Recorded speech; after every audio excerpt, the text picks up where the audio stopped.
mau nyingkirin aku kan dari kantor. Tiba-tiba Pasha masuk ke kamar Kansa tanpa mengetuk pintu terlebih dahulu. Pasha juga mendorong tubuh Kansa hingga Kansa terduduk di tempat tidur. Hal itu membuat Kansa menjadi sangat marah. Berani-beraninya Pasha masuk ke dalam kamarnya tanpa izin di malam hari seperti ini. Kansa mengusir Pasha agar Pasha segera keluar dari dalam kamarnya. Jika tidak, maka Kansa akan berteriak meminta tolong.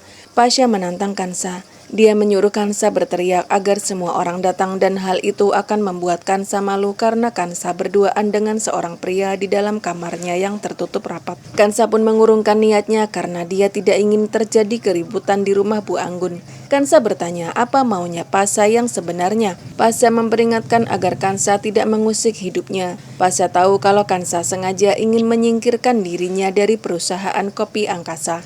Oleh karena itu, Kansa menyarankan pada Rangga untuk mengizinkan Pasha pergi berlibur dengan Nadira. Kansa mencoba menjelaskan bahwa dia sama sekali tidak ada niat untuk menyingkirkan Pasha. Tujuannya adalah murni agar Pasha menjadi kembali dekat dengan Nadira dan hubungan mereka semakin hangat. Pasha tidak percaya begitu saja pada ucapan Kansa. Dia mengancam akan menyingkirkan Kansa dari rumah Bu Anggun atau bahkan dari dunia ini jika Kansa masih terus ikut campur dalam urusannya. Kansa tidak takut pada ancaman Pasha. Kansa sudah kehilangan semua hal yang penting dalam hidupnya. Dia tidak khawatir jika ada sesuatu hal yang buruk terjadi dalam dirinya. Kini Kansa hanya ingin membalas semua kebaikan Bu Anggun dan Rangga dengan cara melindungi keluarga mereka dari orang jahat dan licik seperti Pasha. Fatan masih berusaha buat nyari Kansa. Kansa lagi, mana tuh capek. Ketika Fatan pulang bekerja, Fionika menyambutnya dengan hangat. Fionika menawarkan makan malam untuk Fatan.